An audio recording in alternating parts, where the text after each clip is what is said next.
El mago. Y la rueda de la fortuna. ¿Por qué salieron juntas? ¿Qué nos quiere decir? El mago, el prestidigitador, en el que algunos ven un charlatán. Que el prestidigitador tiene la rueda de la fortuna en sus manos y que está jugando con nosotros. Que le estamos confiando nuestro destino al azar y confiándole a tramposos y embaucadores. Lanza otra. 9 de espadas. Es muerte. Muerte violenta. Lanza otra tú. 4 de espadas. Muerte. Muerte en el 9 y en el 4. Muerte en el 9 y en el 4. 9 del 4.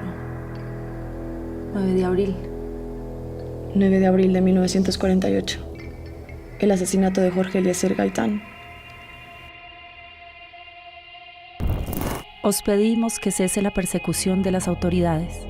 Así os lo pide esta inmensa muchedumbre. Os pedimos una pequeña y grande cosa: que las luchas políticas se desarrollen por los cauces de la constitucionalidad. Así hablaba Jorge Eliezer Gaitán, el dirigente liberal de izquierda colombiana, disidente del sector tradicional de su partido, quien tenía como tesis fundamental de su doctrina política el pueblo como base de una nueva sociedad, y fue asesinado el 9 de abril de 1948. Meses después de haber pronunciado esas palabras, en la gigantesca Marcha del Silencio, convocada el 7 de febrero de ese año, en la que se pudo ver el enorme apoyo popular que tenía el caudillo en ese momento y que con seguridad lo iba a llevar a la presidencia. Destino que fue truncado por las balas de Juan Roa Sierra, un desconocido de tan solo 26 años al momento de cometer el crimen, quien cayó linchado y fue arrastrado desnudo por la avenida Séptima, el lugar del magnicidio, hasta las escalinatas del Capitolio Nacional, pero quien, en opinión de muchos expertos, solo fue el gatillo que accionaron otros interesados en que Gaitán no llegara al poder. No debe de olvidar al pueblo que Ospina Pérez, Laureano Gómez y José Antonio Montalvo son los asesinos de Jorge Eliezer Gaitán. Por los cauces de la constitucionalidad, pedía Gaitán que se desarrollaran las luchas políticas, pero había quienes no estaban interesados en que fuera así, y activaron todos los mecanismos posibles para imponer sus razones por la fuerza. Luego del asesinato de Gaitán, aquella tarde del 9 de abril, la ciudad ardió en llamas y todo se detuvo mientras se desataba la violencia. Rezaba uno de los titulares en primera página: revueltas, linchamientos y destrozos fueron la constante tras el asesinato del líder, y al luto que vivieron muchos ciudadanos por la muerte de Gaitán se sumó el de muchas familias que perdieron a sus seres queridos en un número que no se pudo establecer en el recuento total de los cadáveres que dejó el Bogotazo, nombre con el que pasó a la historia, esa infausta jornada en la historia de Colombia. Lo vivido en Bogotá es producto de una fase mundial del comunismo. Y reiteramos que Estados Unidos y la Unión Occidental son los únicos que pueden restablecer el orden y la paz para las naciones, siempre adjudicándose el rol de policía del mundo. Aunque hay muchas versiones. El general Marshall, presidente de la delegación norteamericana, denuncia la intervención comunista en los motines. Incluida una de Gloria Gaitán, la hija del caudillo, que la dijo en una entrevista realizada en abril del 2022 para RCN, una cadena radial colombiana, en la que afirma que la CIA estuvo involucrada en su asesinato. ¿Quién mató a Gaitán? La CIA. Yo tengo las pruebas.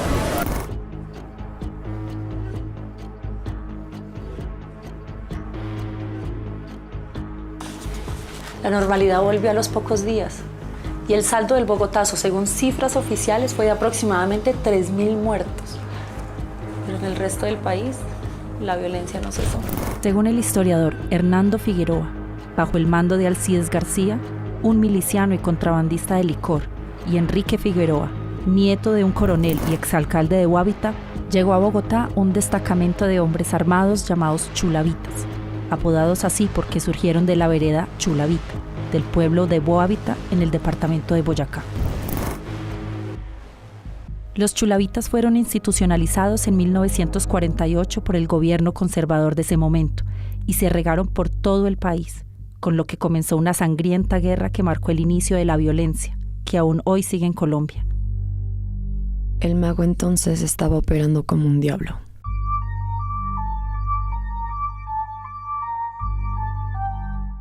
El diablo está llena de ojos porque no tiene miedo de verse y da raíces a sus discípulos convertidos en asesinos, chulavitas, sicarios, agentes del demonio de toda clase para llevarlos a la oscuridad. Esa oscuridad que ha gobernado nuestras naciones y que buscamos revelar. ¿Seguimos? Sí, lanza otra carta. Oros. Oro. Oros. Más oros.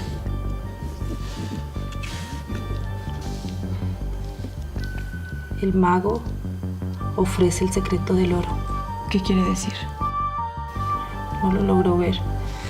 Lo que sí puede ver es que ofrece poner en acción la rueda, ese gigantesco mecanismo que inundará la ciudad y el país de oro. Ese mecanismo es el narcotráfico. Sí. En los años 50 comenzó a extenderse el cultivo y consumo de marihuana pese a las medidas prohibicionistas.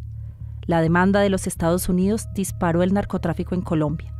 Muchos colombianos se radicaron en Nueva York y en el sur de la Florida para desarrollar redes de narcotráfico desde los años 60. A comienzos de los 70, la International Fruit Company había invertido en extensos cultivos de banano en la región de Urabá, cerca de la frontera con Panamá. Florecía la exportación bananera y los grandes transatlánticos bananeros servían para transportar mercancías. Esa región se convirtió en uno de los conductos favoritos de los contrabandistas de mercancía hacia el interior de Colombia. Cantidad de ríos navegables, abundancia de puertos naturales de la región y construcción de aeropuertos clandestinos fueron el origen geográfico y humano de la hoy poderosa red colombiana de narcotráfico internacional, como lo dice Óscar Plaza en el artículo Corrupción estructural, el caso del narcotráfico en Colombia, publicado en la revista de Ciencia Política de la Facultad de Gobierno de la Universidad de Chile. Luego, este negocio fue cambiando cuando Estados Unidos comenzó a sembrar marihuana. La región de la marihuana le sirvió de laboratorio a los gobiernos de Colombia y los Estados Unidos para experimentar con una nueva modalidad de control estatal y de cooperación internacional. Una concepción que asumía que la producción y el tráfico de drogas constituían un peligro para la seguridad nacional de ambos países, lo que a su turno justificaba intervenciones militares en aquellas áreas periféricas, donde la soberanía nacional de Colombia y la hegemonía hemisférica de los Estados Unidos fueran amenazadas. La frontera entre México y Estados Unidos comenzó a ser una ruta importante para el tráfico de drogas. El aumento en la demanda de drogas en Estados Unidos contribuyó a la creciente actividad de tráfico a lo largo de la frontera. En las décadas de los 60 y 70, la marihuana se convirtió en una de las principales drogas que se traficaba a través de la frontera, lo que a su vez contribuyó al surgimiento y consolidación de carteles y grupos de narcotraficantes en México. Pero todo cambió cuando Estados Unidos empezó a sembrar marihuana. Escucha eso. En 1975, por cuenta de las heladas en Brasil, hubo una subida del precio del café y una entrada de divisas fuerte a Colombia por cuenta de lo que se llamó la bonanza cafetera. En 1976, una medida denominada ventanilla siniestra, creada supuestamente para permitir el paso de dinero de la bonanza cafetera, se convirtió en la oportunidad de ingresar dinero ilícito al país y en el mayor caso de lavado de dinero de la historia de Colombia a través del Banco de la República. En el libro Blanco de la CIA sobre Colombia, se destaca que cuando Henry Kissinger fue a Colombia, en febrero de 1976, el narcotráfico era ya un tema de preocupación de los dos gobiernos y que finalmente la presión internacional y las exigencias del sistema financiero internacional obligaron, años después, a clausurar esa ventanilla siniestra, como lo dice el periodista Fabio Castillo en su libro Los jinetes de la cocaína. En ese mismo libro cuenta Castillo que en 1976 el jefe de la DEA en Bogotá, Octavio González, fue asesinado en su propia oficina a tiros por un sicario estadounidense. Según Castillo, a González lo habían mandado a asesinar la misma DEA, porque González había entrado en contacto con narcotraficantes colombianos. 10 años después, Kiki Camarena sería asesinado en México, aparentemente por los mismos motivos, según algunos investigadores. ¿Coincidencia? Y también cuenta que cuando la bonanza marimbera, o sea, el boom de la exportación de la marihuana colombiana, comenzó a decaer porque perdió calidad, Porque comenzaron a cultivarla en Estados Unidos. apareció un producto nuevo, más fácil de transportar y con utilidades exorbitantes: la coca, la cocaína. Lo menciona Castillo en su libro Los jinetes de la cocaína. Para ese entonces, 1 kilo de cocaína costaba lo mismo que un buque lleno de marihuana. El tráfico de cocaína empezó a desarrollarse en la década de los 80. Bolivia y Perú eran los principales proveedores de pasta de coca, los colombianos los que la procesaban y convertían en cocaína, y los Estados Unidos donde más la consumían. La cocaína se convierte en una mercancía capitalista apetecida y deja muchísimas ganancias. La droga pasa a dominar la violencia y la subversión en Colombia crece extraordinariamente. La guerra que en 1971 comenzó Nixon contra las drogas fracasaba estrepitosamente.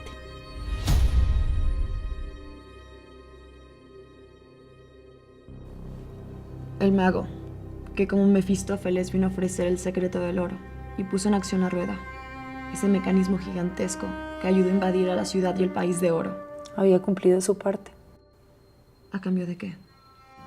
como Mefistófeles, del alma de una sociedad.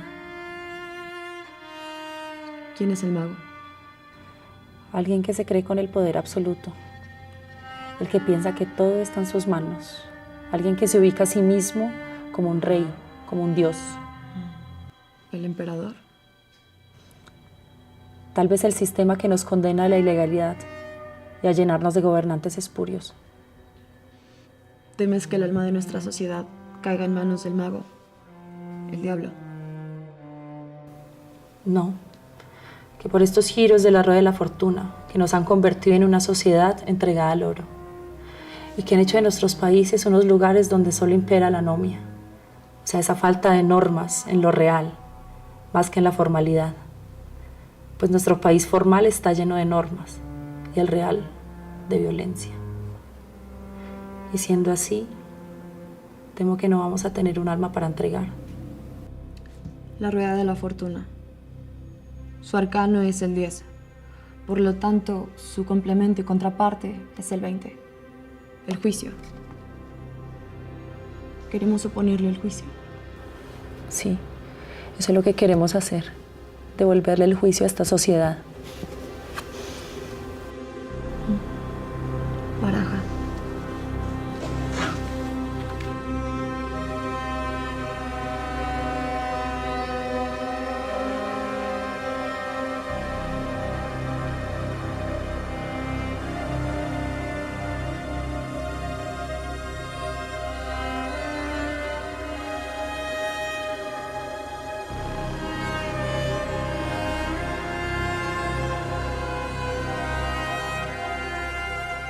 La cocaína, la droga del neoliberalismo. Compita, no se duerma, corra como un caballo, tiene que ganar. No mire para atrás, no mire al vecino. Compita, compita, este es el mundo de la competencia. Paradigma cultural, usted es un individuo y usted es el ganador. Va a volver realidad sus sueños y corre como un caballo. Si le puede dar un codazo al caballo vecino, pégueselo, túmbelo. Este es el mundo de los ganadores.